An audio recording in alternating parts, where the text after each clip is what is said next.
الحمد لله وكفى وسلام على عباده الذين اصطفى أما بعد أعوذ بالله من الشيطان الرجيم بسم الله الرحمن الرحيم والكاظمين الغيظ والعافين عن الناس والله يحب المحسنين سبحان ربك رب العزة عما يصفون وسلام على المرسلين والحمد لله رب العالمين اللهم صل على سيدنا محمد وعلى آل سيدنا محمد وبارك وسلم اللهم صل على سيدنا محمد وعلى آل سيدنا محمد وبارك وسلم اللهم صل على سيدنا محمد وعلى آل سيدنا محمد وبارك وسلم. قرآن مجید کی آیت جو تلاوت کی گئی، اللہ رب العزت ارشاد فرماتے ہیں والکاظمین الغیظ، غصے کو پی جانے والے، والعافین عن الناس، اور انسانوں کو معاف کر دینے والے،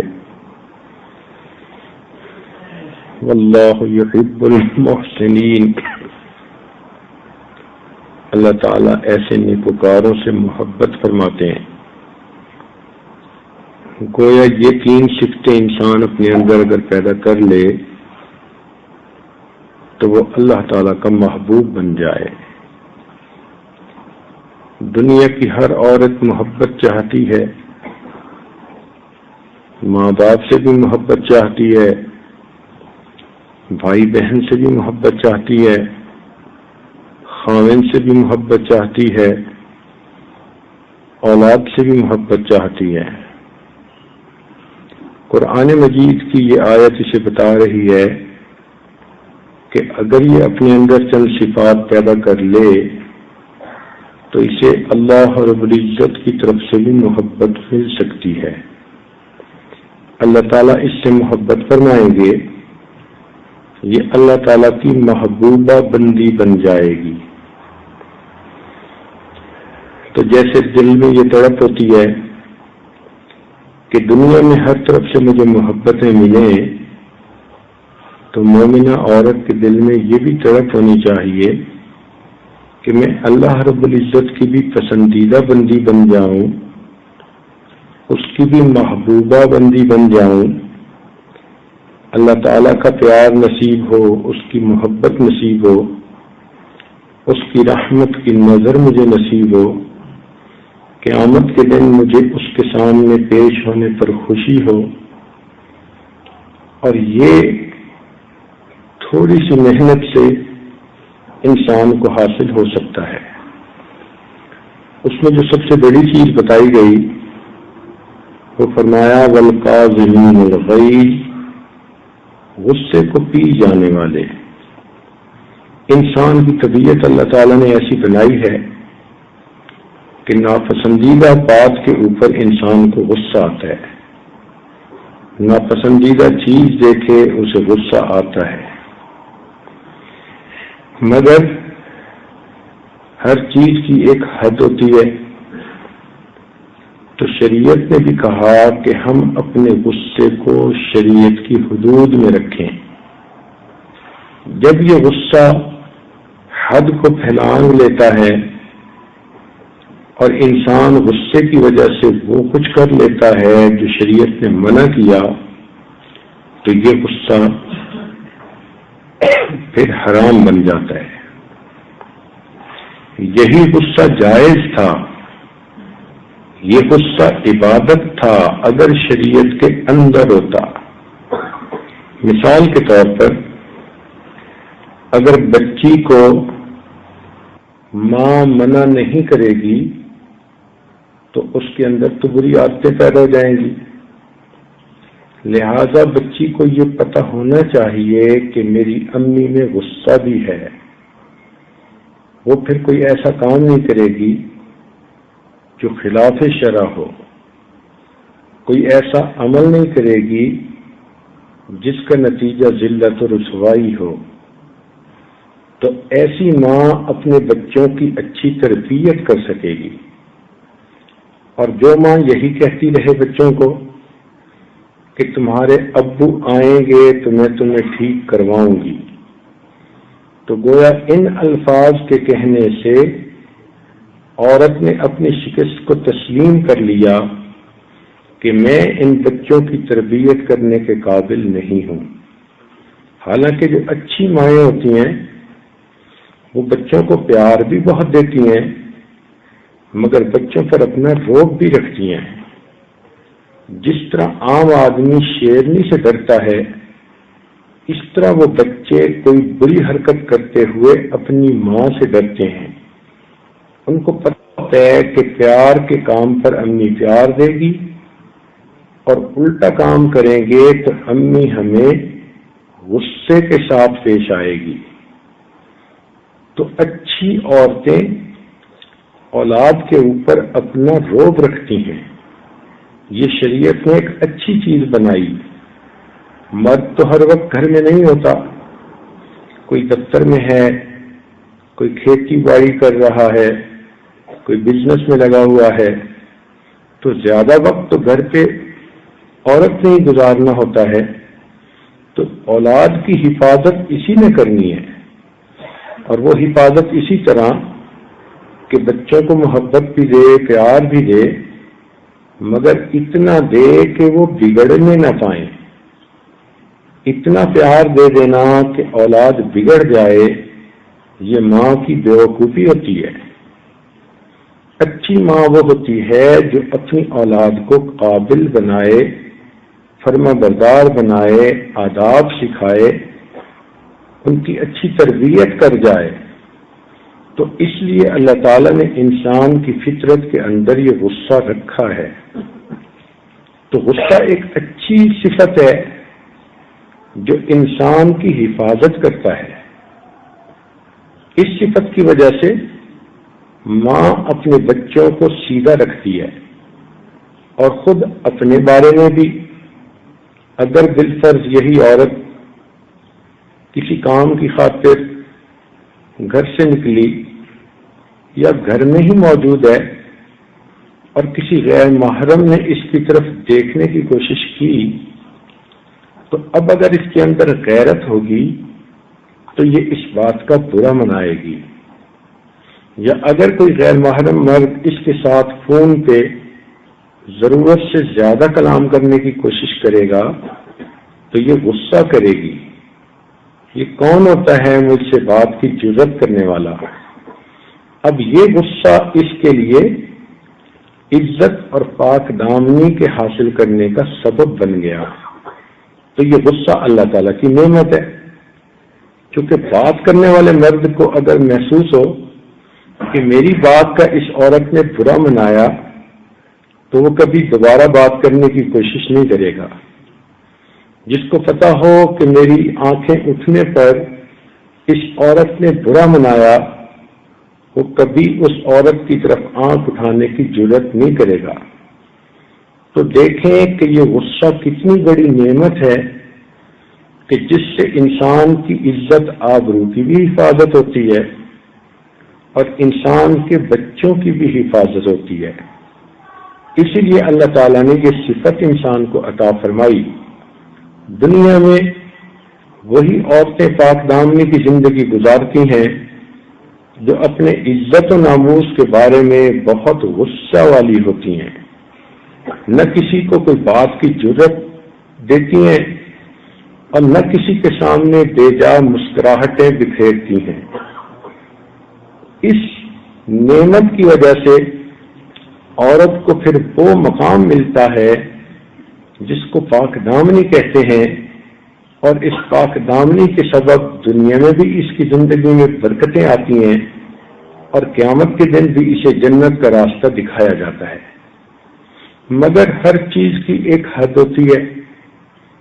غصہ اگر اپنی حد سے باہر نکلنے لگے تو یہ چیز نقصان دہ بن جاتی ہے. اس کی مثال ایسی ہی ہے جیسی کہ اگر آدمی غذا اپنی ضرورت کے مطابق کھائے تو وہ صحت کا سبب بنتی ہے، اور اگر ضرورت سے زیادہ کھا لے تو وہ پیٹ خراب ہو کر بیماری کا سبب بن جاتی ہے. تو افراط و تفریط دونوں غلط ہوتی ہیں. دیکھیں نا، کھانے میں نمک نہ ہو تو مزہ ہی نہیں آتا، اور زیادہ نمک ہو جائے تو پھر روٹی کا لقمہ منہ میں ڈالنے کو جی نہیں چاہتا. مرچیں نہ ہو تو مرد کہتے ہیں جی کہ سالن پھیکا ہے، اور اگر مرچیں زیادہ ہو جائیں تو ایک لقمہ کھانے کو جی نہیں چاہتا. تو اسی طرح انسان کے غصے کی مثال ہے کہ یہ اللہ تعالیٰ کی دی ہوئی ایک نعمت ہے. جس عورت میں غصہ نہیں ہوتا اکثر وہ عورت پاک دامن بھی نہیں رہ سکتی. بہت کم ایسا ہوتا ہے کہ وہ عورت غیر مردوں سے بچ سکے.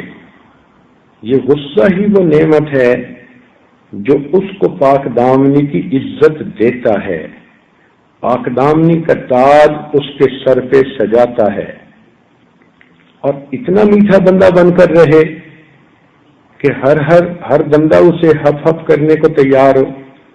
تو پھر ایسی عورت کی تو عزت و ناموس کی حفاظت بھی نہیں ہوتی. تو یہ غصہ اللہ تعالیٰ کی نعمتوں میں سے ایک نعمت ہے، لیکن اگر حد میں رہے. جب حد سے باہر ہو جائے تو پھر اس کو روکا جائے گا، اور جس طرح غصہ کرنا اپنی جان مال عزت آبرو کے لیے بچانے کے لیے ضروری تھا، اسی طرح اب غصے کو روکنا بھی ضروری ہو جائے گا.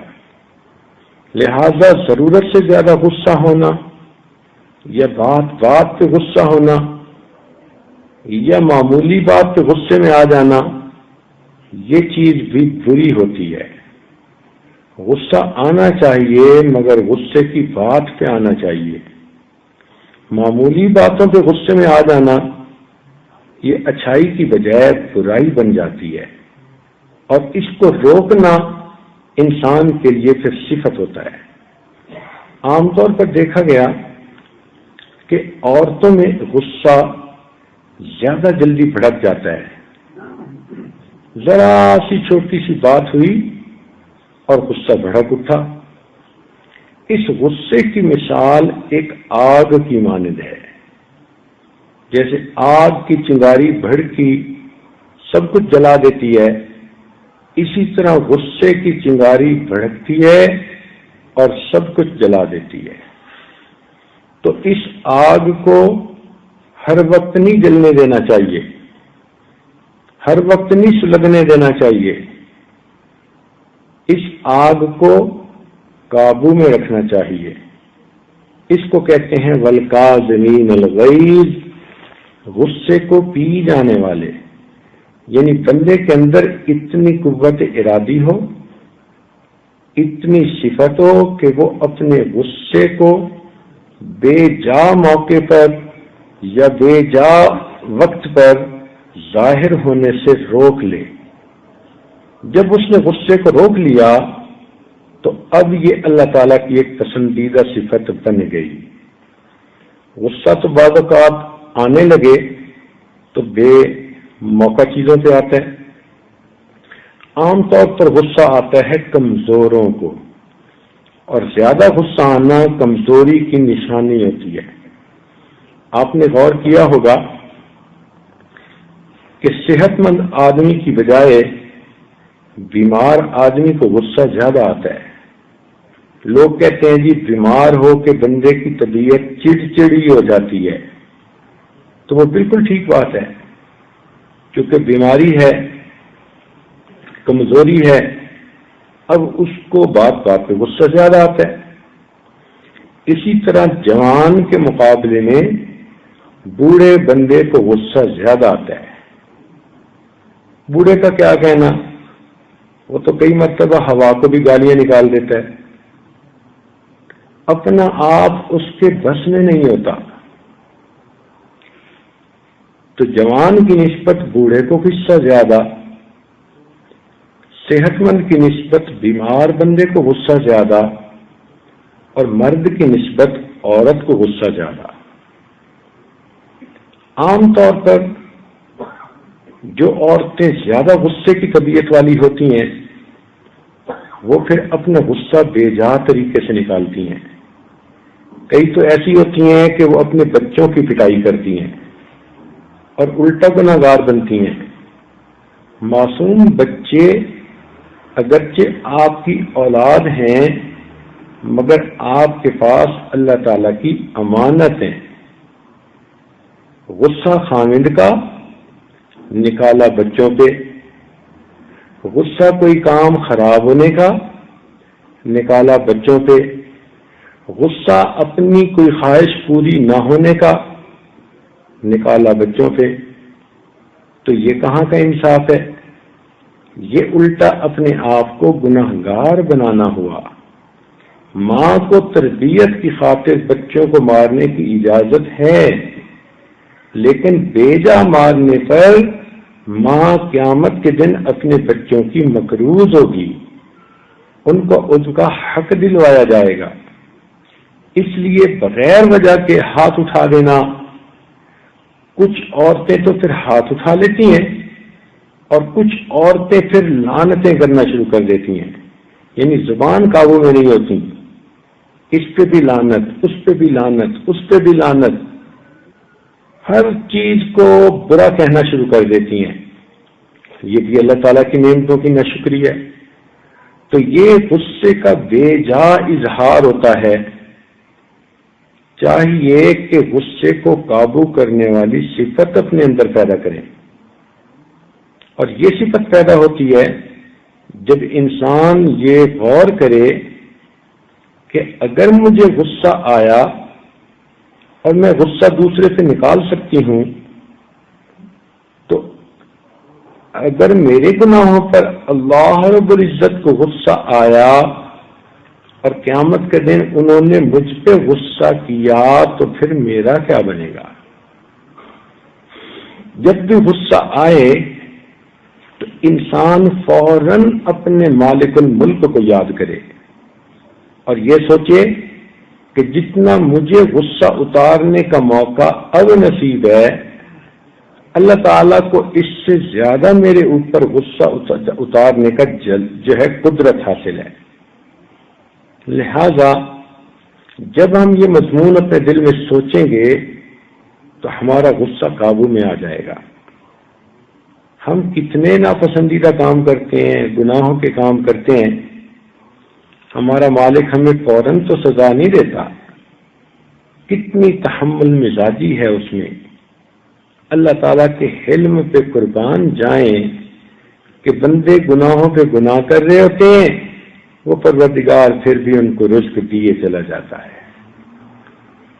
ہم گناہ کر کر کے سو جاتے ہیں اور وہ پروردگار جاگ جاگ کر ہماری حفاظت کر رہا ہوتا ہے۔ ذنون مصری رحمۃ اللہ علیہ ایک بزرگ ہیں، فرماتے ہیں میں دریا کے کنارے جا رہا تھا، میں نے ایک موٹے سے بچھو کو دیکھا کہ وہ بچھو پانی میں جانے لگا۔ میں نے سنا ہوا تھا کہ بچھو تیرنا نہیں جانتا، پانی میں ڈوب جاتا ہے، تو میں نے سوچا کہ دیکھوں یہ بچھو کے ساتھ کیا معاملہ ہوتا ہے۔ جب میں نے ذرا قریب ہو کر دیکھا تو پانی کے اندر ایک کچھوا تھا، اس طرح سے بیٹھا ہوا کہ اس کی پیٹھ، اس کی کمر وہ پانی سے باہر نکلی ہوئی تھی اور باقی پانی کے اندر تھا۔ تو یہ بچھو اس کی پیٹھ کے اوپر بیٹھ گیا اور کچھوے نے پانی کے اندر تیرنا شروع کر دیا۔ کہتے ہیں ایک عجیب سی بات یہ میں نے دیکھی تو میرے دل میں خیال آیا، ذرا دیکھتا ہوں کہ اس کا انجام کیا ہوتا ہے۔ کہتے ہیں میں نے بھی دریا کے اندر اپنا قدم رکھ دیا پیچھے پیچھے چلتا رہا، حتیٰ کہ میں نے دیکھا کہ وہ کچھوا تیرتے تیرتے دریا کے دوسرے کنارے پر پہنچا۔ جب خشکی پر آیا تو بچھو اس کے اوپر سے اترا اور بچھو نے پھر ایک طرف دوڑنا شروع کر دیا۔ وہ کہنے لگے کہ میں حیران ہو کے بچھو کو دیکھ رہا تھا، ایک طرف دوڑتے دوڑتے جاتے جاتے کافی دور آگے جانے کے بعد وہ کہتے ہیں کہ میں نے دیکھا کہ ایک درخت ہے اور اس درخت کے سائے میں کوئی نوجوان لڑکا سویا ہوا لیٹا ہوا معلوم ہو رہا ہے۔ یہ بچھو بالکل اس کی طرف جا رہا تھا، تو میرے دل میں خیال آیا کہ یہ بچھو کہیں اس کو جا کے کاٹ نہ لے، تو میں نے اپنا جوتا اتار کر اپنے ہاتھ میں لے لیا کہ اگر یہ اس کے بالکل قریب پہنچے گا تو اس سے پہلے کہ بچھو اسے کاٹے میں اس بچھو کو مار دوں گا۔ وہ کہتے ہیں کہ میں جوتا ہاتھ میں لیے بچھو کے پیچھے پیچھے، اور بچھو آگے آگے دوڑ رہا ہے۔ اچانک میں نے کیا دیکھا کہ ایک طرف سے ایک بڑا پھن والا سانپ وہ چلتا ہوا اس نوجوان کی طرف جا رہا ہے۔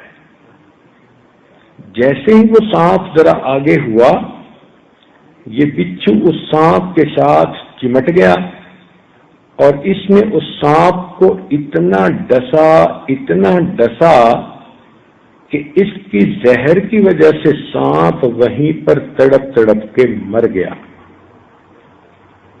جب سانپ ٹھنڈا ہو گیا تو یہ بچھو پھر واپس، اب میں نے اس کو دیکھا کہ یہ کیا کرتا ہے، تو واپس جاتے جاتے بچھو پھر اسی کچھوے کے قریب پہنچا اور اس کی پیٹھ پر بیٹھ گیا، اور کچھوے نے پھر اسے پہلے کنارے کی طرف پہنچانے کے لیے تیرنا شروع کر دیا۔ کہنے لگے جب یہ سب میں نے دیکھا تو میں قدرت کی اس معاملے پر بڑا حیران ہوا کہ دیکھو اس نوجوان کو یہ سانپ ڈسنا چاہتا تھا اور اللہ تعالیٰ اس نوجوان کو بچانا چاہتے تھے۔ اللہ تعالیٰ نے دریا کے دوسرے کنارے سے بچھو کو اس کنارے پر بھیجا، اور بچھو چونکہ تیرنا نہیں جانتا تو کچھوے کو اللہ نے متعین کیا کہ بچھو کو سواری بن کر یہاں پہنچائے، اور اس نے اس سانپ کو ڈس لیا اور اس طرح اس بندے کی حفاظت ہو گئی۔ تو وہ کہنے لگے کہ میرا خیال ہوا کہ میں جاؤں اور اس بندے کو تو دیکھوں کون ہے۔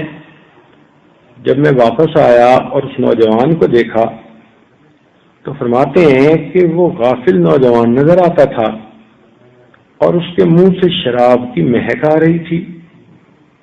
تو میں نے اس نوجوان کو جھنجھوڑ کے جگایا۔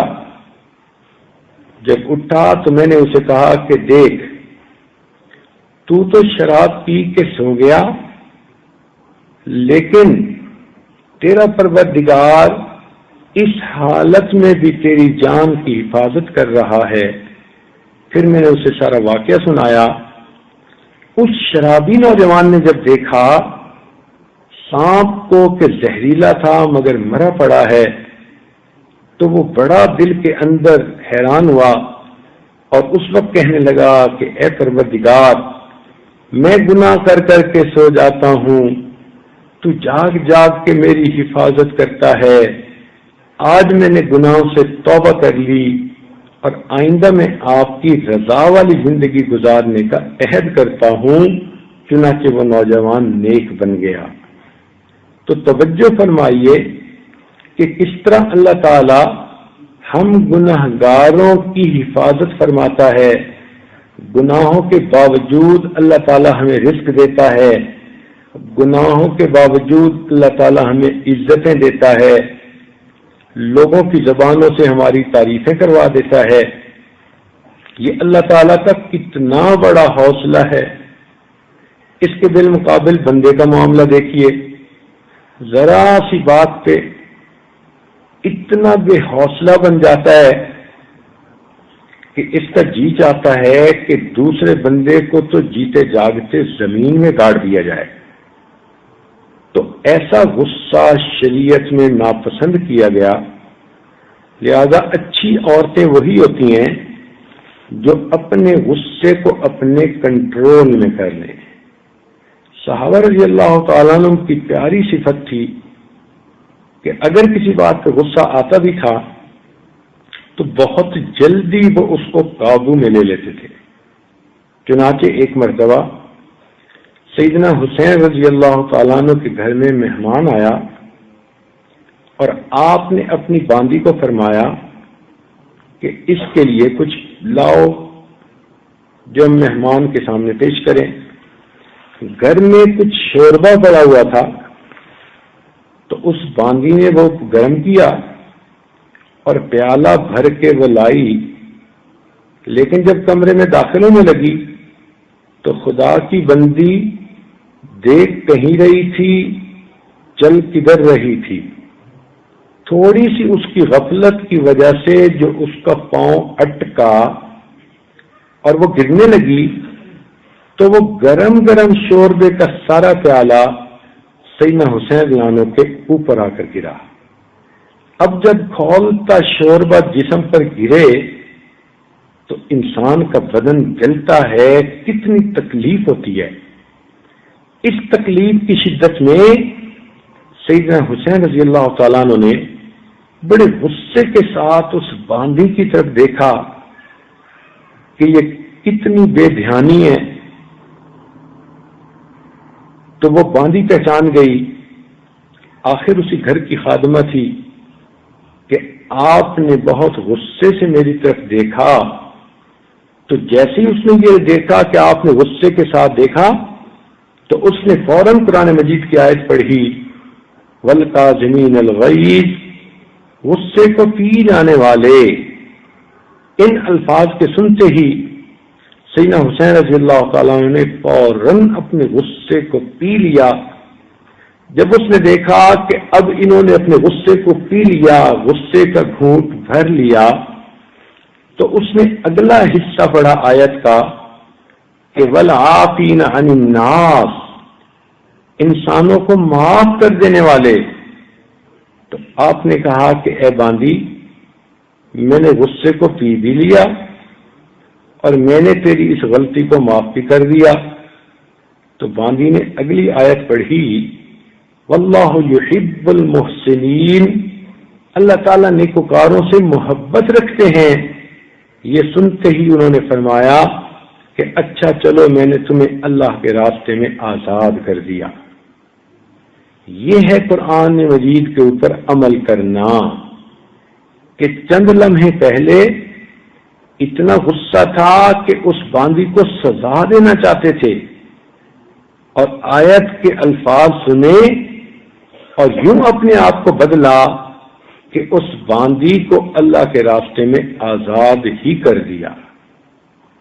تو ہمارے اندر بھی یہ صفت ہونی چاہیے کہ ہم اپنے غصے کو قابو میں لے آئیں۔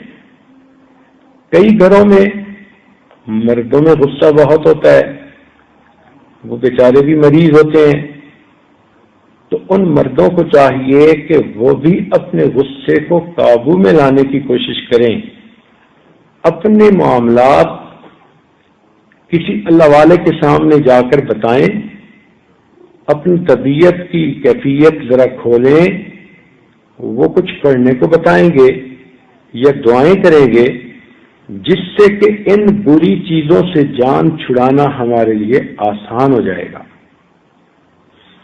کیونکہ عورتوں کی محفل ہے، اس محفل میں تو عورتوں ہی کی بات کرنی ہوتی ہے، تو بتانا کہ یہ مقصد تھا کہ غصہ جلدی آنا یہ کمزوری کی علامت ہے، اور اسی طرح غصہ دیر تک رہنا یہ بھی کمزوری کی علامت ہے۔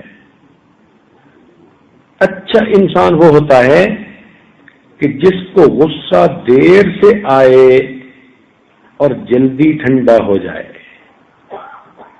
غصہ اسے دیر سے آئے مگر غصہ ٹھنڈا جلدی ہو جائے، وہ دل سے نکال دے، دل سے اس کو ختم کر دے.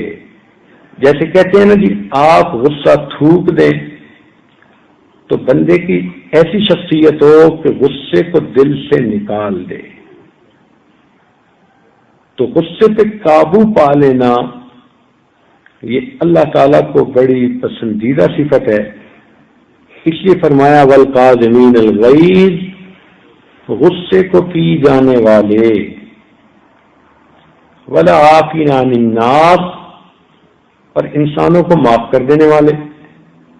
جب انسان دنیا میں زندگی گزارتا ہے نا تو اس کے گرد و پیش والے لوگوں سے کمی کوتاہی ہوتی رہتی ہے. کبھی ارادتاً ہوتی ہے، کبھی بغیر ارادے کے غلطی سے ہو جاتی ہے. تو لوگوں کی غلطیوں کو جلدی معاف کر دینا یہ بھی بہت بڑی صفت ہے. یہ صفت بھی ہمیں اپنے اندر پیدا کرنی چاہیے. یہ اللہ رب العزت کا خلق ہے کہ اللہ تعالیٰ عفو ہیں، معاف کرنے والے ہیں.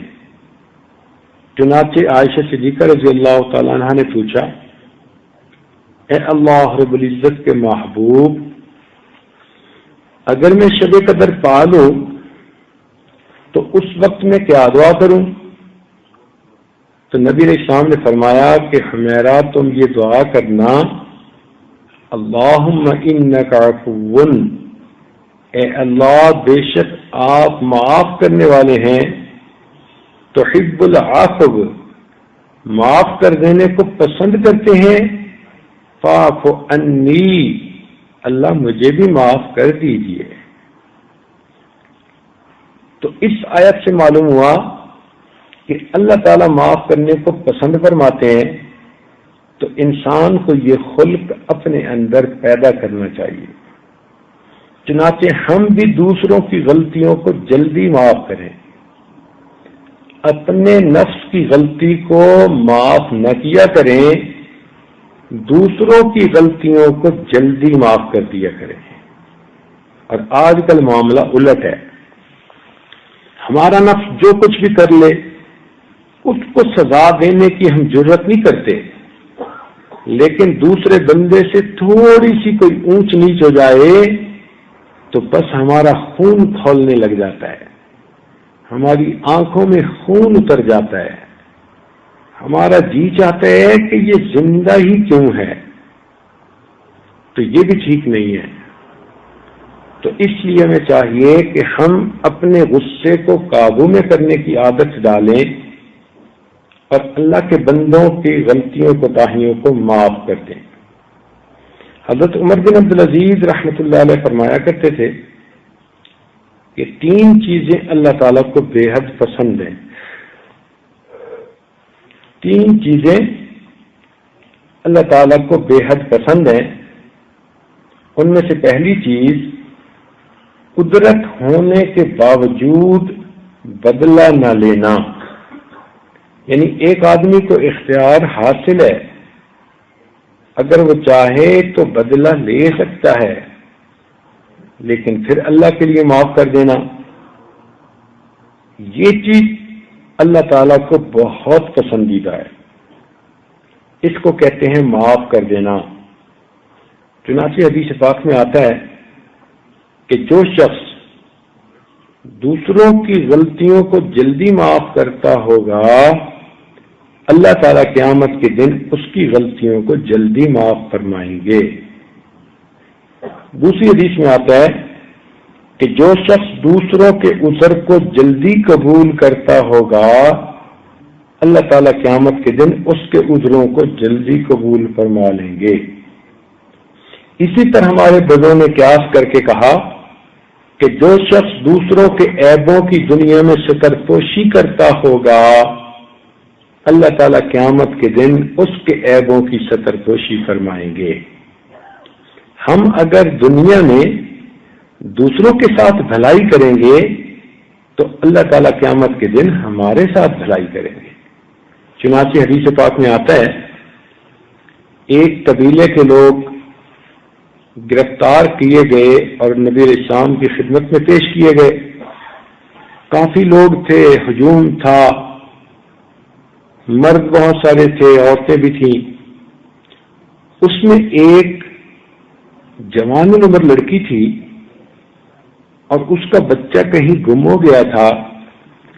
اب وہ اپنے بچے کو تلاش کرتی پھر رہی تھی اور اس کو کچھ ہوش نہیں تھا. سر سے دوپٹہ اترا ہوا، ننگے سر وہ ادھر ادھر پھر رہی ہے.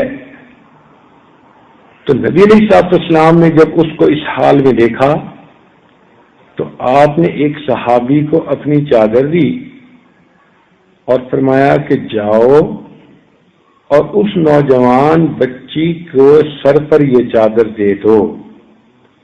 تو اس نے بڑا حیران ہو کر پوچھا، اے اللہ کے نبی، وہ تو کافر لڑکی ہے. نبی علیہ السلام نے فرمایا اگرچہ کافرہ ہے مگر بیٹی تو ہے. اگر تو آج اس کے سر پر چادر دے گا اللہ تعالیٰ قیامت کے دن تیرے گناہوں پر رحمت کی چادر ڈال دیں گے. تو اس سے پتہ چلا کہ ہم اگر کسی کے ساتھ ستر پوشی کا معاملہ کریں گے، اگر کسی کے عیب کا پتہ بھی چل جائے تو ہم تنہائی میں اسے سمجھائیں مگر لوگوں میں اس کو رسوا نہ کریں، بدنام نہ کریں.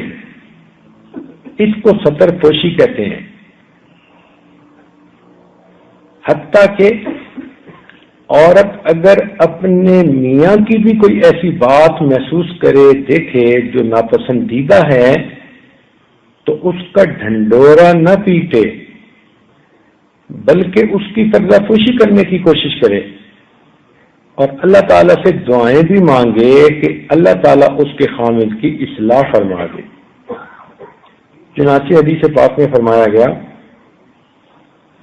کہ جو شخص دنیا میں دوسروں کے عذروں کو جلدی قبول کر لیتا ہوگا اللہ تعالیٰ قیامت کے دن اس کے عذروں کو جلدی قبول فرما لیں گے.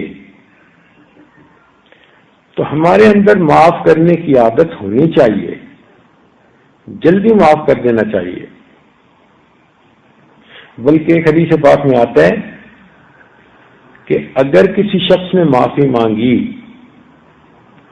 اگر کسی شخص نے معافی مانگی اور دوسرے نے اس کو معاف نہ کیا تو نبی اسلام نے فرمایا کہ یہ معاف نہ کرنے والا قیامت کے دن حوض کوثر پہ میرے سامنے پیش نہ ہو.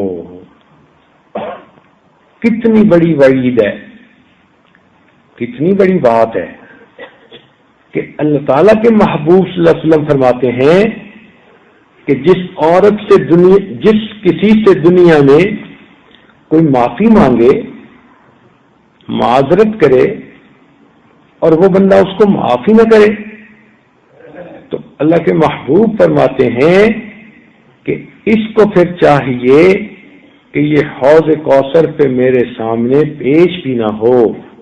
کیا مطلب کہ دوسرے لفظوں میں اللہ تعالیٰ کے محبوب یہ کہنا چاہتے ہیں کہ میں ایسے بندے کی قیامت کے دن شکل بھی نہیں دیکھنا چاہتا.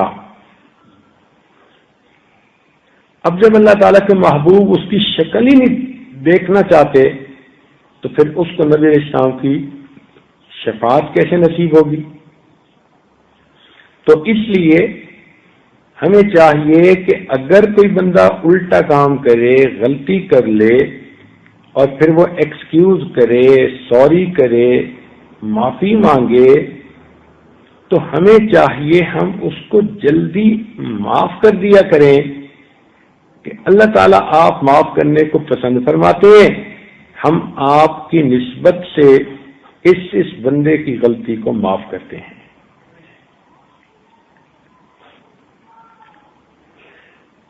آج کل اکثر یہ وتیرہ بن گیا ہے کہ جی ہم تو اینٹ کا جواب پتھر سے دیں گے. یہ کوئی اخلاق نہیں ہے، یہ عادت ہے. آپ اینٹ کا جواب پتھر سے تو دے لیں گی، اگر زیادتی کریں گی تو قیامت کے دن مظلومہ کی بجائے ظالمہ بن کے پیش ہوں گی۔ اللہ تعالیٰ کی مدد اس کے ساتھ ہوگی جس کے ساتھ زیادتی ہوئی۔ تو اس لیے ہر بات کا حساب چکانا بھی ضروری نہیں ہوتا۔ ہم نے دیکھا ہے کہ کئی عورتوں کی عادت ہوتی ہے، کوئی بات خامن نے کہہ دی فوراً آگے سے جواب دیتی ہیں، ساس نے کہہ دی فوراً آگے سے بولتی ہیں۔ ان کی زبان ٹر ٹر کرنے سے باز ہی نہیں آتی، بولتی رہتی ہیں، اور یہی بولنا ان کے لیے مصیبت بن جاتی ہے، یہی ان کے لیے اللہ تعالی کے ہاں مردود ہونے کا ذریعہ بن جاتی ہے، یہی زبان ان کے لیے جہنم میں جانے کا سبب بن جاتی ہے۔ تو اس لیے ہر بات کا جواب بتانا بھی ضروری نہیں ہوتا، ہر بات کے جواب میں بولنا بھی ضروری نہیں ہوتا، کئی مرتبہ خاموشی بہترین جواب ہوتا ہے۔ بالخصوص کبھی آپ اگر محسوس کریں کہ آپ کے میاں آپ پہ غصے ہو رہے ہیں، آپ کی ساس آپ پہ غصے ہو رہی ہے، اور آپ کا سسر آپ پہ غصہ ہو رہا ہے، اور آپ کا قصور بھی کوئی نہیں، تو ضروری نہیں ہوتا کہ آگے سے چٹک کے جواب دیں، بلکہ اگر آپ تھوڑی دیر کے لیے ان کا غصہ برداشت کر لیں گی تو اس کے بدلے اللہ تعالی کی محبت آپ کو نصیب ہوگی، کیونکہ آپ صبر کریں گی، اور ان اللہ مع الصابرین، اللہ تعالیٰ صبر کرنے والوں کے ساتھ ہوتا ہے، واللہ یحب الصابرین، اللہ تعالیٰ صبر کرنے والوں سے محبت بھی فرماتے ہیں۔ تو اس لیے ہمیشہ ترکی بترکی جواب نہیں دیا جاتا، اینٹ کا جواب پتھر سے نہیں دیا جاتا، بلکہ کئی مرتبہ معاف کر ہی دیا جاتا ہے۔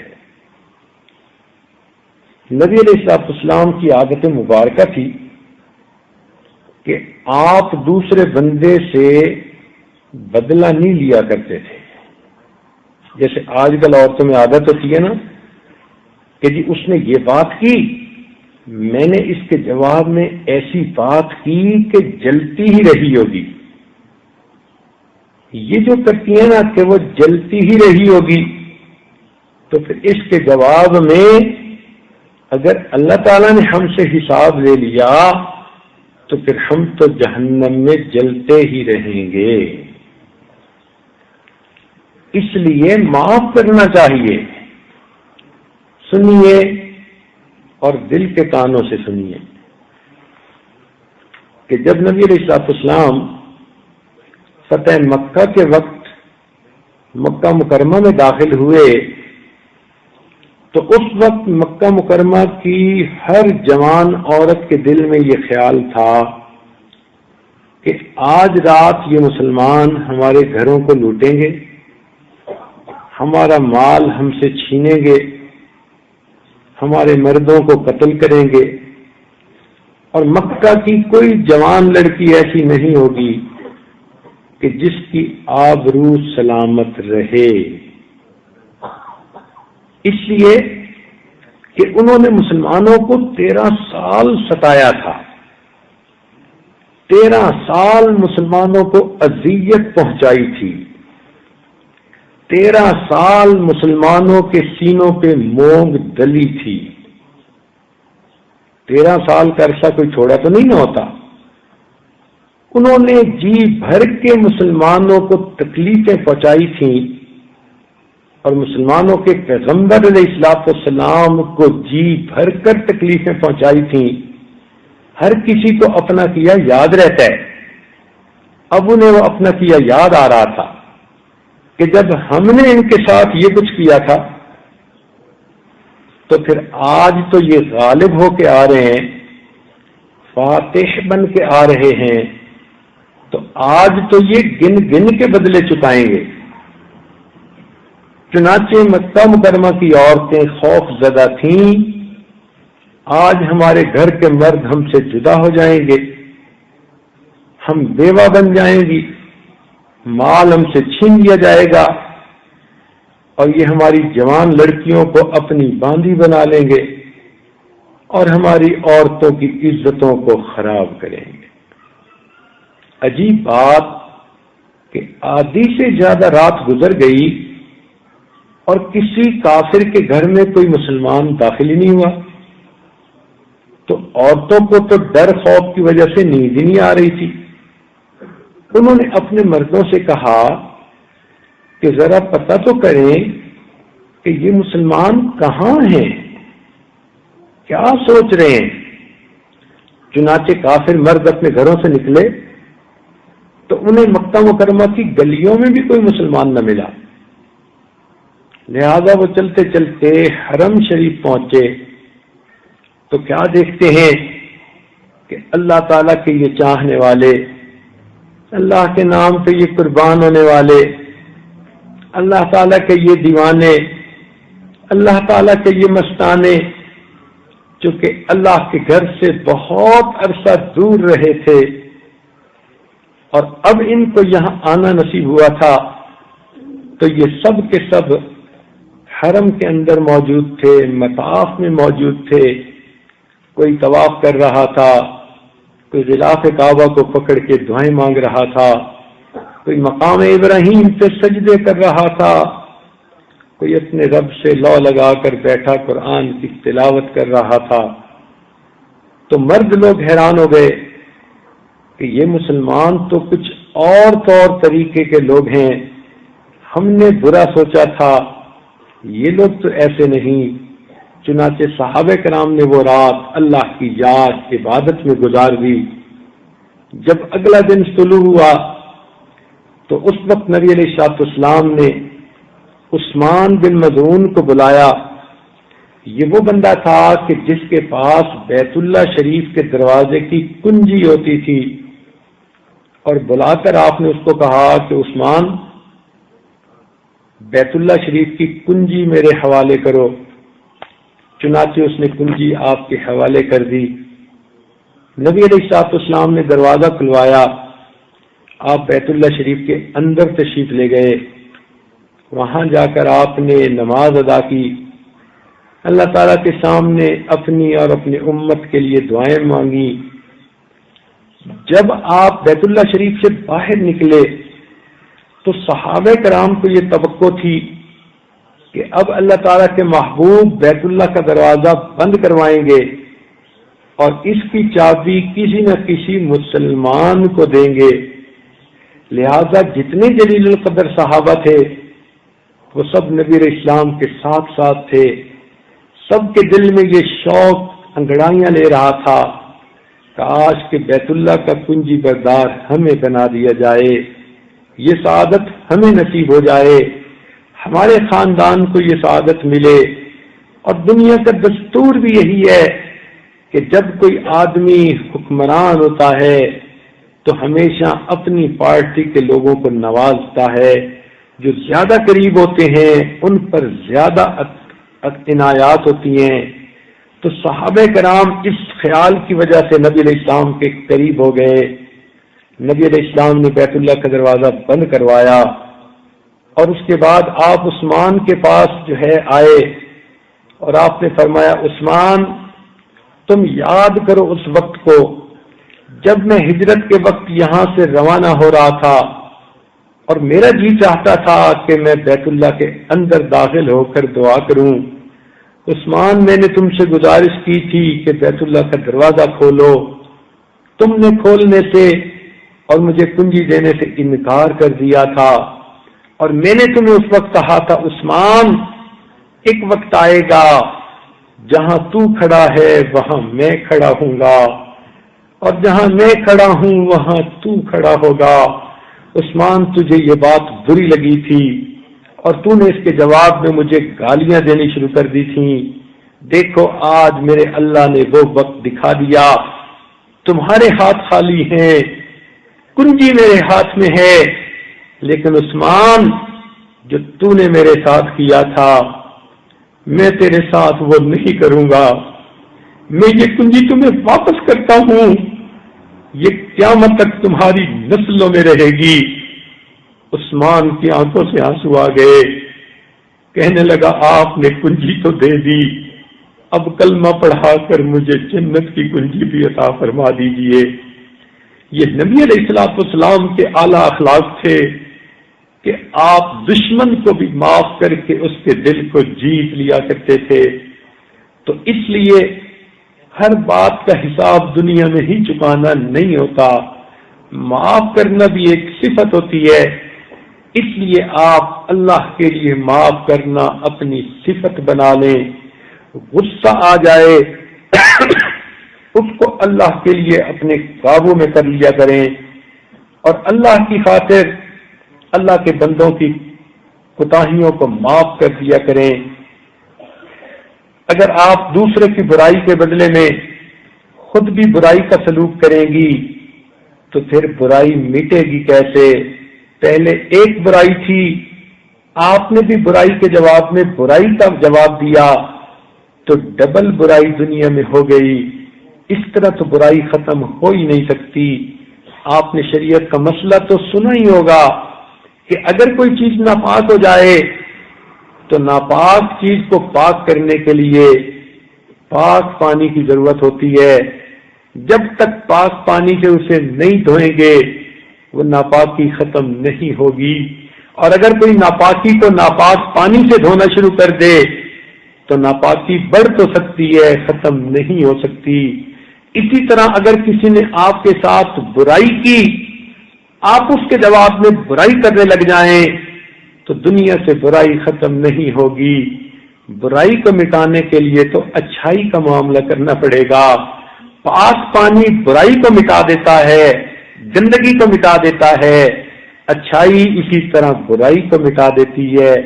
اللہ رب ذوالجلال نے قرآن مجید میں یہی اصول بتلا دیا، فرمایا ادفع باللتی ہی احسن، کہ تم برائی کو نیکی کے ساتھ دھکیلو، پھر دیکھو اس کا کتنا اچھا اثر سامنے آتا ہے۔ لہذا مستورات سے یہ گزارش ہے کہ یہ اپنے اندر آج سے یہ عہد کر لیں، ہم برائی کا بدلہ برائی سے نہیں دیں گی۔ خاوند ہمارے ساتھ برا سلوک کر رہا ہے، ہم اس کی خدمت کر کے اس کا دل خوش کرنے کی کوشش کریں گی۔ ساس ہمارے ساتھ زیادتی کر رہی ہے، ہم اپنے رب کے سامنے اپنا غم بیان کریں گی، مگر ہم اس کے ادب میں فرق نہیں آنے دیں گی، ہم اپنے سسر کے ادب میں فرق نہیں آنے دیں گی۔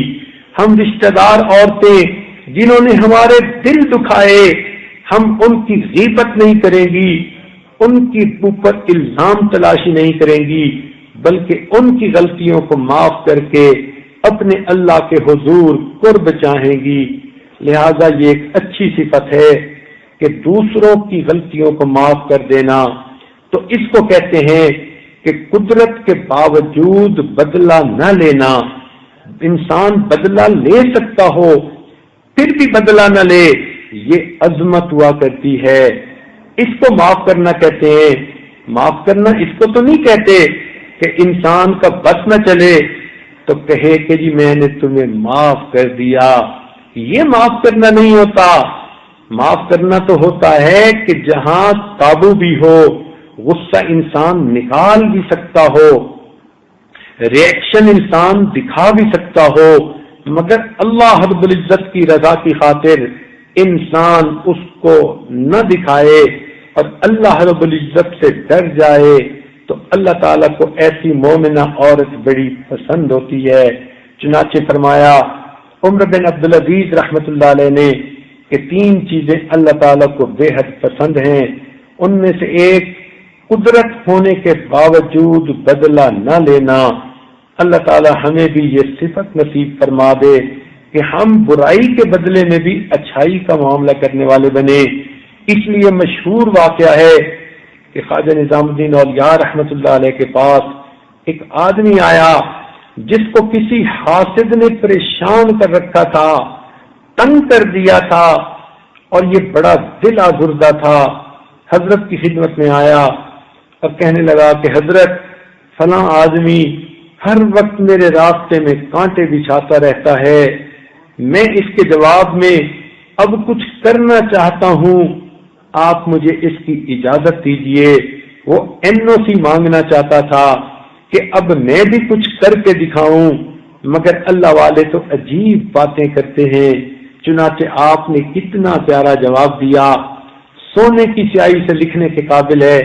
آپ نے اسے فرمایا کہ اے نوجوان، اگر کوئی تیرے راستے میں کانٹے بچھائے تو تو اس کے راستے میں کانٹے نہ بچھانا، ورنہ تو پوری دنیا میں کانٹے ہی کانٹے ہو جائیں گے۔ تو آپ اس بات پہ ذرا غور کریں، اگر گھر میں کسی نے آپ کو ستایا اور دل دکھایا ہے اور اس کے جواب میں آپ بھی ویسا ہی کرنے لگ جائیں گی تو گھر کے اندر تو برائی دگنی ہونی شروع ہو جائے گی، اچھائی کہاں سے آئے گی؟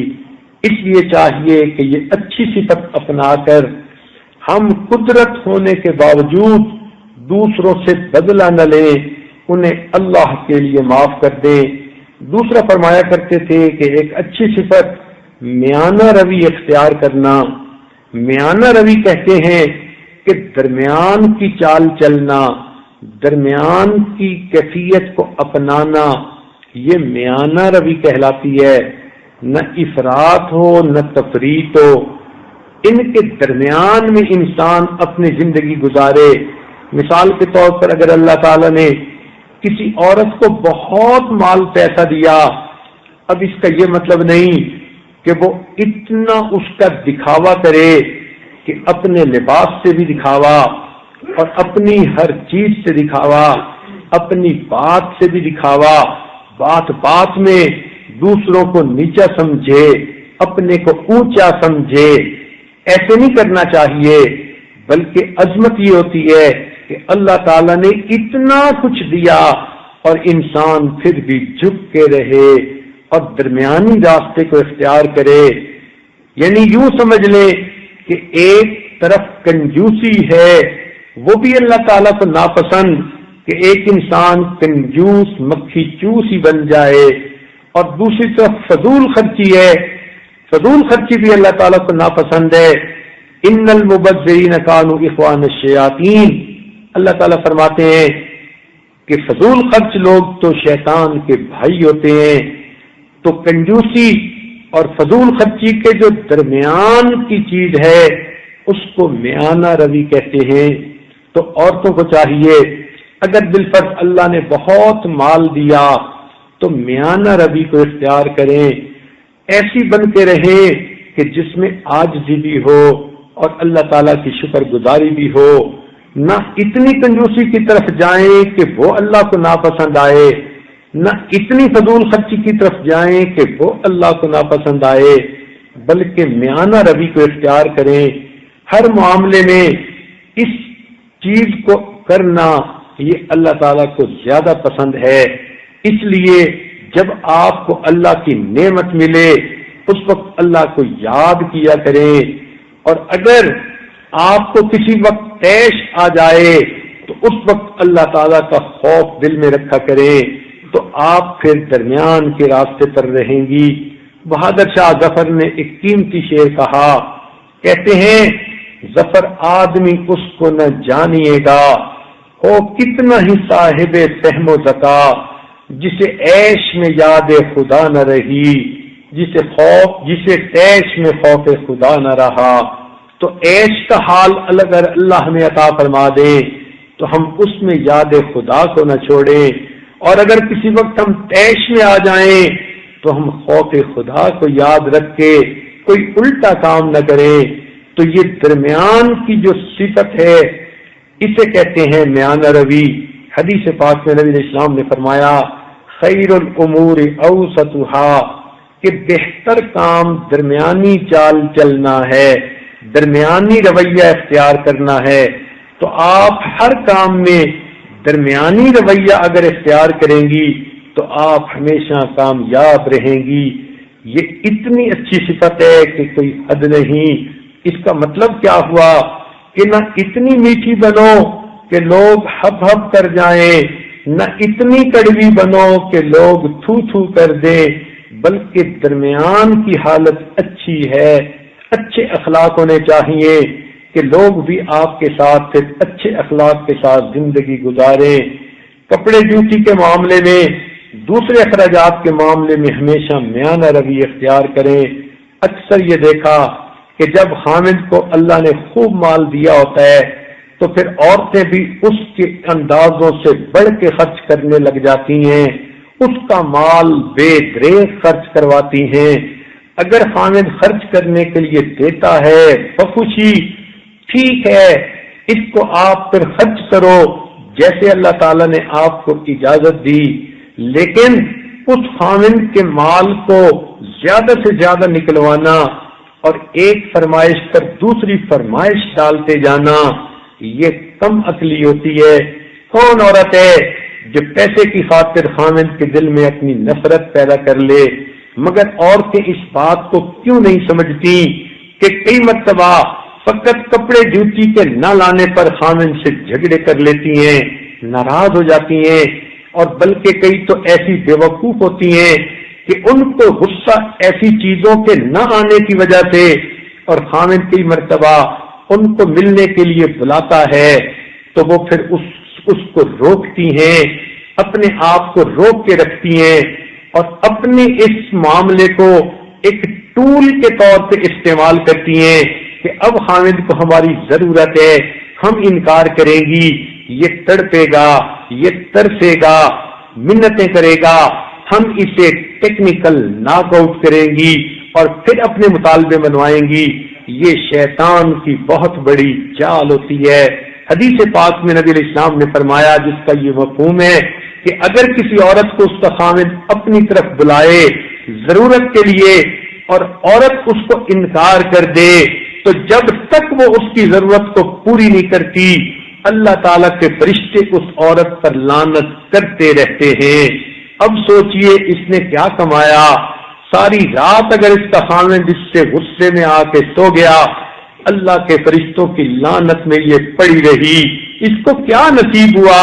پھٹکار پڑے گی اس کی زندگی پر، پھٹکار پڑے گی اس کے چہرے پر۔ ایسی عورتوں کو چہروں پر پھر نحوست نظر آتی ہے، پھر خامدوں کو دلچسپی بھی نہیں رہتی، پھر بعد میں روتی پھرتی ہیں، خامد ہماری طرف توجہ نہیں کرتا۔ جب اس نے توجہ کی تھی تو آپ نے آگے سے معاملہ کیا کیا تھا؟ اس لیے کتنی پڑھی لکھی بیوقوف عورتیں ہوتی ہیں جو اس قسم کا معاملہ کر کے اپنے خامدوں کی توجہ دوسری طرف کر دیتی ہیں۔ گھر میں اس نے اپنی بیوی کو اپنی طرف بلایا، بیوی نے بے رخی دکھا دی، خامد غصے میں آ کے گھر سے باہر نکلا اور دفتر میں اس کو کسی بد کردار لڑکی نے، فیشن پرست دنیا دار لڑکی نے اس کو مسکرا کر دیکھ کر کہہ دیا، سر آپ کیسے ہیں؟ آپ کچھ آج پریشان نظر آتے ہیں۔ تو پھر مرد کے لیے ایسے موقع پہ گناہ میں ملوث ہو جانا کون سا مشکل ہوتا ہے؟ اب اس گناہ میں خامد تو ملوث ہوا ہی صحیح، مگر بیوی بھی اس میں برابر کی شریک۔ یہ گھر میں بیٹھی ہے مگر اس کو اس مرد کے زنا کرنے کا برابر کا گناہ مل رہا ہے، کیونکہ اس نے اپنے خامد کی ضرورت کو پورا نہیں کیا۔ لہذا اس بات کو اچھی طرح سمجھنے کی ضرورت ہے۔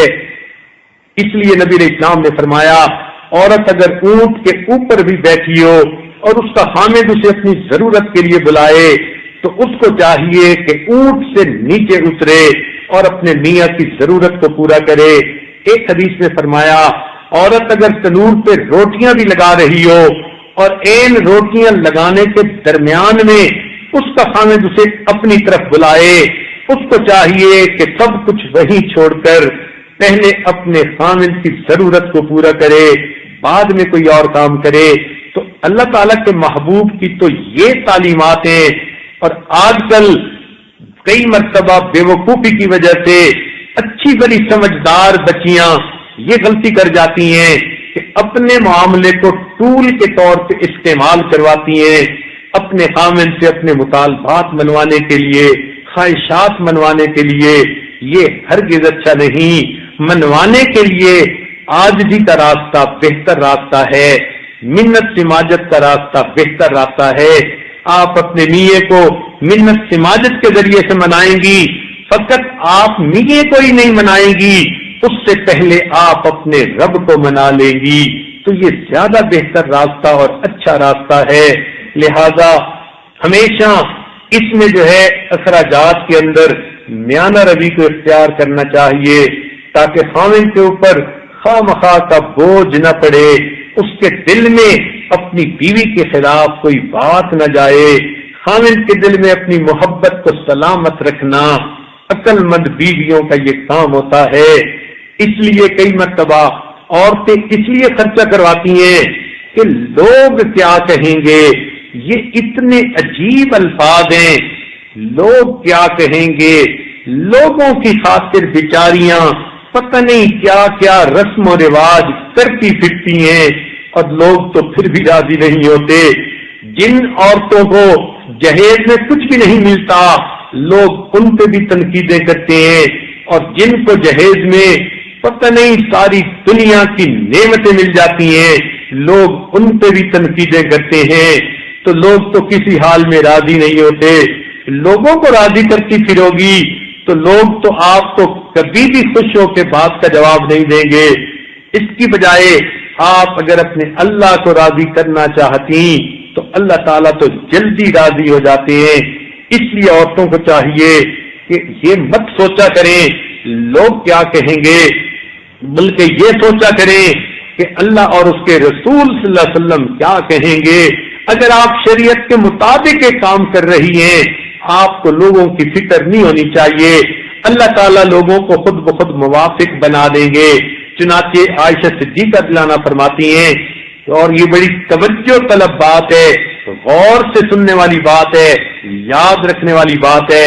وہ فرماتی تھی، ام المومنین نے کتنی پیاری بات بتائی۔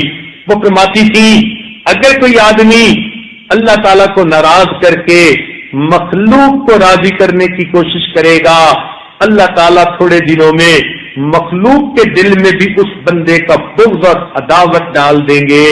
اور اگر کوئی بندہ مخلوق کی بجائے اللہ کو راضی کر لے گا تو اللہ تعالیٰ ناراض ہونے والی مخلوق کے دل کو بھی تھوڑے دنوں میں راضی فرما دیں گے۔ تو اصول تو یہی ہے، ہم اپنے رب کو راضی کریں۔ شادی بیاہ کے موقع پر بے جا رسم و رواج کرنا اور خواہ مخواہ کے پیسے خرچ کرنا نمود و نمائش کے لیے، یہ سب فضولیات ہیں، اس پر گناہ ہوتا ہے۔ تو اس لیے میانہ روی کو اختیار کرنا یہ ایک اچھی صفت ہے۔ اللہ تعالیٰ ہمیں میانہ روی کی صفت اختیار فرما دے۔ رہ گئی لوگوں کی بات، ان کو تو خدا ہی راضی کرے، ہم آپ ان کو کبھی بھی راضی نہیں کر سکتے۔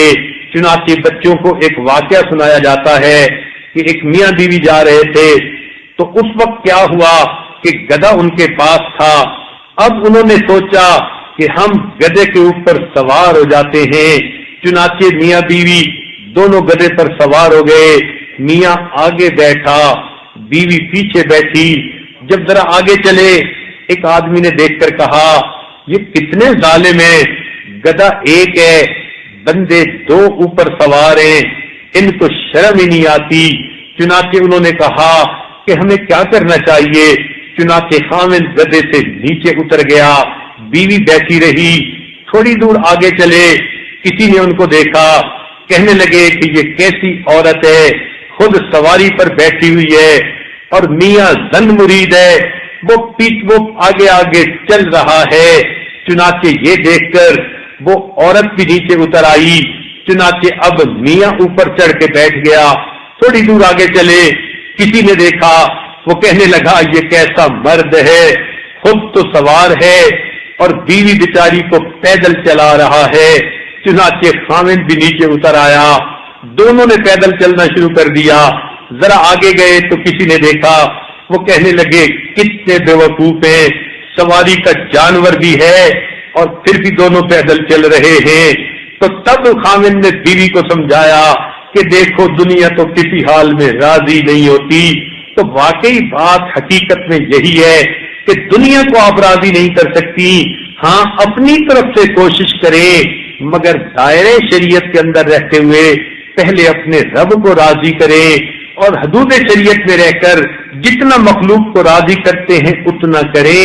اگر پھر بھی راضی نہیں ہوتے ان کا معاملہ اللہ پہ چھوڑ دیں, اللہ تعالیٰ ان کو خود بخود راضی کر دیں گے. لہذا میانہ روی کی زندگی اختیار کرنا یہ بھی ایک بہت ہی اعلیٰ عمل ہے. اللہ تعالیٰ یہ صفت ہمیں بھی عطا فرما دے. اور تیسری صفت فرمایا کرتے تھے کہ اللہ کے بندوں پر رحم کرنا, یہ بھی ایک بڑی صفت ہے. عورتیں عموماً نرم دل ہوتی ہیں, رقیق القلب ہوتی ہیں, ذرا کسی کی تکلیف ہو ان بیچاریوں سے دیکھی نہیں جاتی. ان کو اللہ نے گداز دل دیا ہوتا ہے, تڑپنے والا دل دیا ہوتا ہے, دکھ درد میں شریک ہونے والا دل دیا ہوتا ہے. لہذا یہ دل ایسا ہوتا ہے کہ کسی کو دکھ دے کے خوش نہیں ہوتا مگر 5 انگلیاں برابر نہیں ہوتی. کئی عورتیں ایسی بھی ہوتی ہیں ضد بازی میں آ کر جان بوجھ کے دوسروں کے دل دکھاتی ہیں, دوسروں کو سڑاتی پھرتی ہیں. تو یہ چیز پھر بہت بری ہوتی ہے. یہ بگڑی ہوئی بچیاں ہوتی ہیں جو دوسروں کے دلوں کو دکھ دیں, تکلیف پہنچائیں. تو ہمیں چاہیے ہم اللہ کے بندوں پر رحم کھانا سیکھیں. اس لیے نبی علیہ السلام نے ایک حدیث میں فرمایا کہ اللہ تعالیٰ فرماتے ہیں کہ ارحموا من فی الارض یرحمک من فی السماء, تم زمین والوں پر رحم کرو تو آسمان والا تم پر رحم فرمائے گا. ہم اللہ کی رضا کے لیے اللہ کے بندوں پر رحم کریں, جتنا کسی کے ساتھ بھلائی کر سکیں ہم اپنی طرف سے کرنے کی کوشش کریں. اللہ تعالیٰ پھر ہمارے حال پر خود ہی مہربانیاں فرمائیں گے.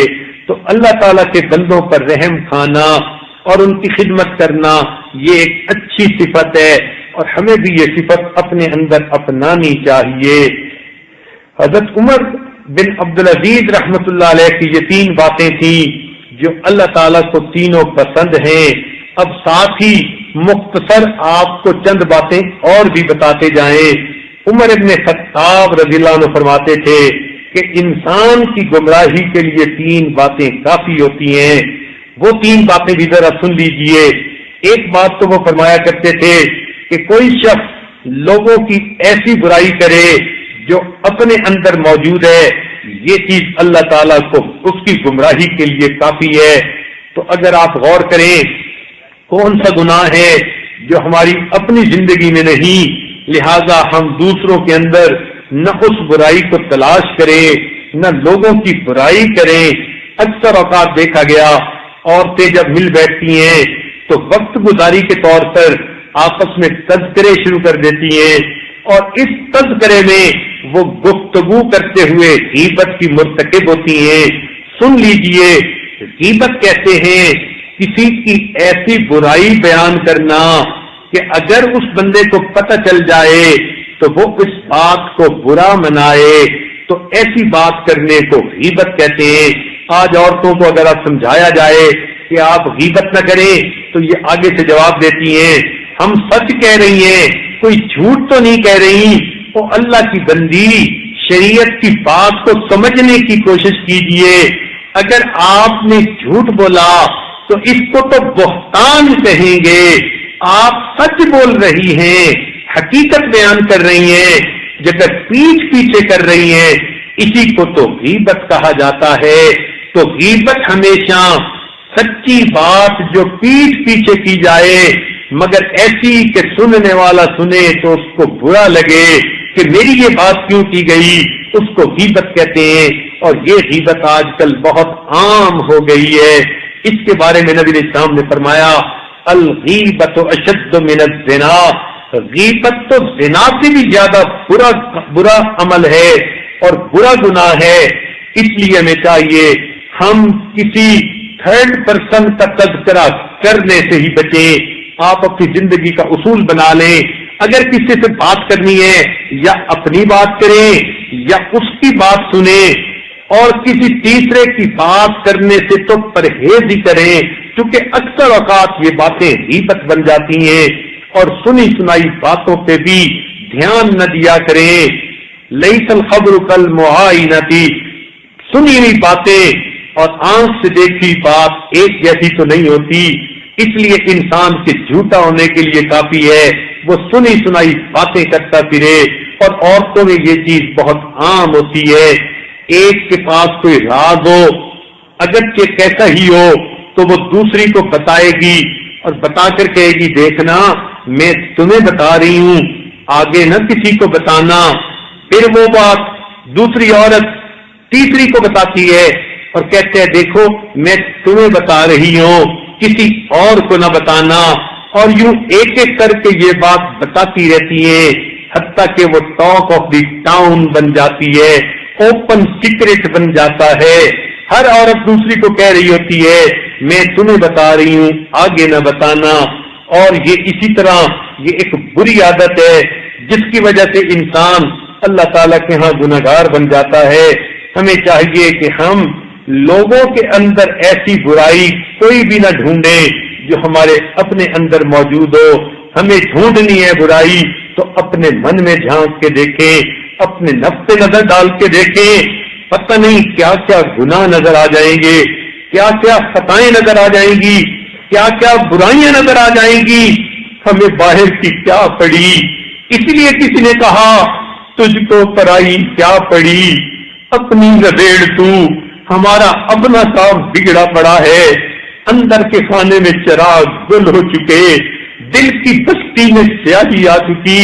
اندر گناہوں کی ظلمت نے دل کو سیاہ کر دیا، اندر گناہوں کی بدبو آئے رہی ہے اور ہم دوسروں پہ نگاہیں اٹھائے پھرتے ہیں. کتنی عجیب بات ہے. آج انسان کی گردن تنی رہتی ہے، اس کی آنکھیں کھلی رہتی ہیں، دوسروں کے چہروں پہ پڑتی ہیں، وہ دوسروں کے عیب ٹٹولتے پھرتے ہیں. اے کاش یہ گردن جھک جاتی، یہ آنکھیں بند ہو جاتی، یہ نگاہیں اپنے سینے پہ پڑتی کہ میرے اندر کیا عیب ہے. یہی تھوڑی دیر ہم بیٹھ کے مراقبہ کر لیتے تو اللہ رب العزت ہم سے راضی ہو جاتے. لہذا دوسروں میں برائیاں ڈھونڈنے کی بجائے اپنی برائیوں پہ نظر رکھنی چاہیے. تو ایک تو یہ چیز ایسی ہے کہ جو انسان کی گمراہی کے لیے کافی ہے کہ وہ دوسروں کے اندر ایسی برائی ڈھونڈے جو اپنے اندر موجود ہو. اور دوسرا فرماتے تھے کہ لوگوں کے اندر وہ عیب ڈھونڈنا جو اپنے اندر موجود ہوں یہ اس کی گمراہی کے لیے کافی ہوتا ہے. اور تیسری چیز فرماتے تھے کہ اللہ کے بندوں کو خواہ مخواہ تکلیف پہنچانا تو یہ چیز گمراہی کے لیے کافی ہے. اللہ تعالی ہمیں اس سے محفوظ فرمائے کہ ہم کسی کا دل دکھائیں. اس لیے کہ بیماریوں میں سے سب سے بری بیماری دل کی بیماری ہوتی ہے، اور دل کی بیماریوں میں سب سے بری بیماری دل آزاری ہوتی ہے. ہم کسی کی دل آزاری نہ کریں، اس لیے آج ہم دوسرے کا دل دکھائیں گے، کل قیامت کے دن ایسا نہ ہو کہ ہمارا بھی دل دکھایا جائے. اللہ تعالی ہماری شکل دیکھنا ہی گوارا نہ کرے. اللہ تعالی ہمیں جہنم میں الٹا منہ کر کے نیچے ڈلوا دے. اس لیے کہ قرآن مجید میں آتا ہے ویل لکل ہمزۃ لمزہ، جو دوسروں کے عیب ڈھونڈنے والا اور دوسروں کے عیب لوگوں میں بیان کرنے والا ہوتا ہے، اس کو اللہ تعالیٰ جہنم کے اندر آگ کے بنے ہوئے ستونوں کے ساتھ بندھوا دیں گے اور پھر آگ کے انگارے ہوں گے جو اٹھیں گے اور انسان کے دل کے اوپر جا کر لگیں گے. نار اللہ الموقدہ التی تطلع علی الافئدہ. مفسرین نے لکھا یہ انگارے اس کے دل پر کیوں پڑیں گے؟ اس لیے کہ اس نے دنیا میں لوگوں کے دل دکھائے، آج اس کے دل کو جہنم کی آگ سے جلایا جائے گا. آج اگر کوئی عورت دوسرے کا دل باتوں سے جلا رہی ہے تو پھر یاد رکھنا وہ مالک الملک ایک دن تیرے دل کو جہنم کی آگ سے جلائیں گے. تو اس دن سے ڈرنا چاہیے. ایسا نہ ہو کہ اس دن اللہ تعالیٰ کے سامنے شرمندگی برداشت کرنی پڑے. اللہ والے وہ تو جانوروں کو بھی دکھ نہیں پہنچاتے، انسان تو پھر انسان ہے۔ حدیث پاک میں آتا ہے کہ بنی اسرائیل کی ایک عبادت گزار عورت تھی، اس نے ایک بلی کو باندھ لیا تھا، بھوکا پیاسا رکھا، بلی مر گئی۔ اس کے بھوکا پیاسا مارنے پر اللہ نے اس کے سب نیک اعمال کو ضائع کر دیا۔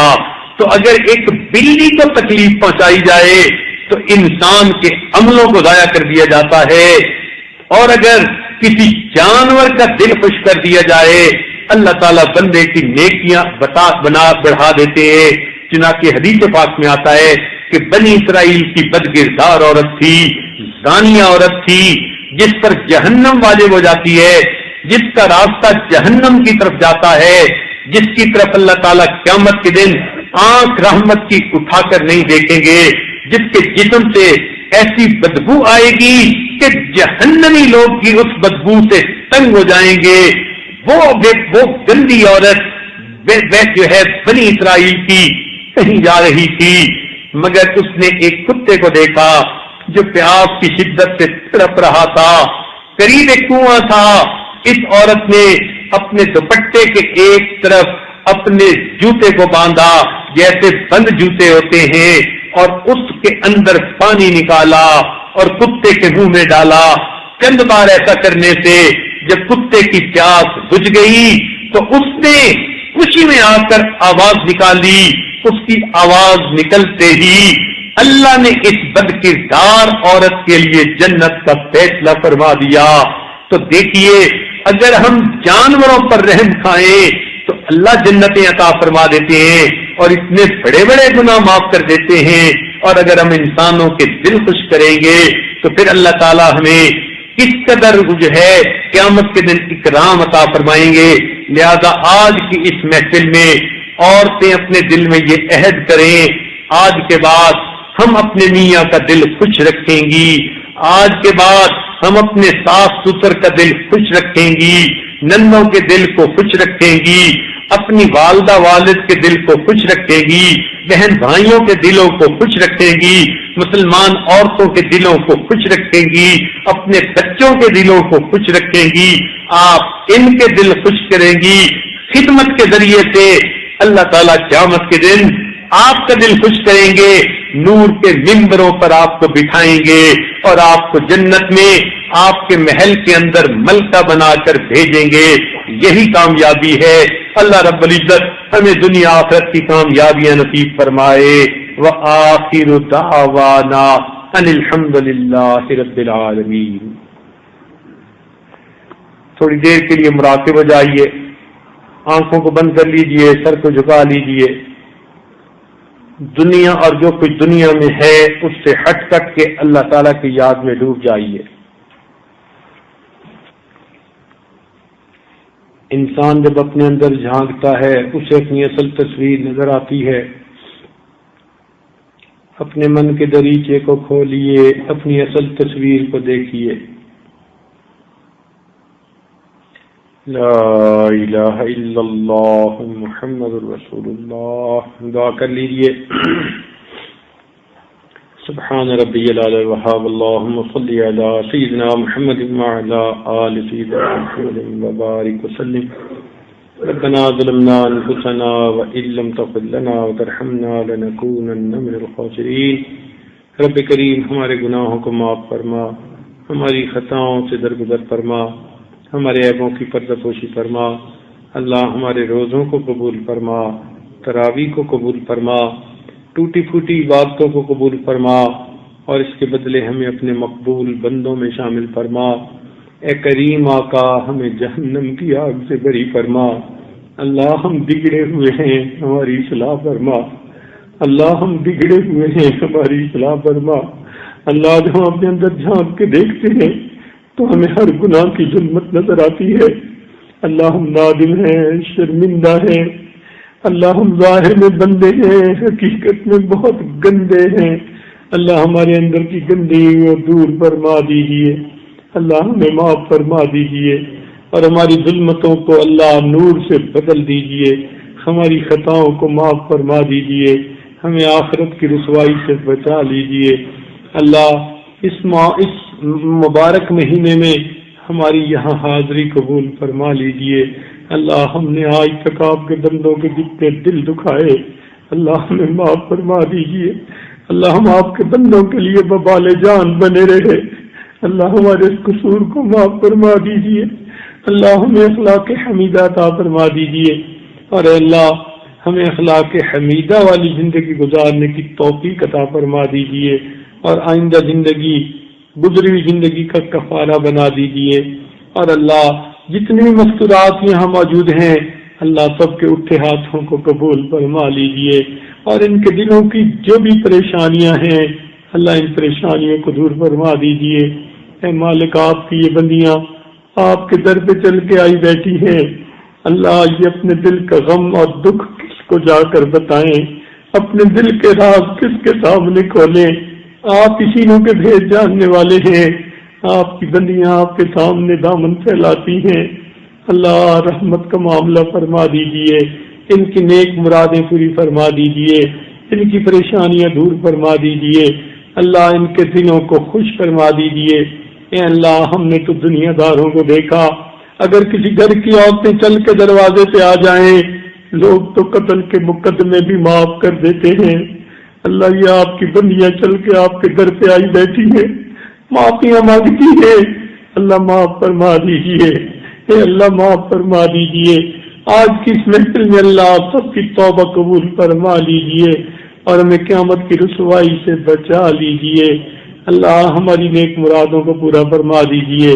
ربنا تقبل منا انك انت السميع العليم تب علينا انك انت التواب الرحيم صلى الله تعالى على حبيبه سيدنا محمد وآله وأصحابه أجمعين برحمتك يا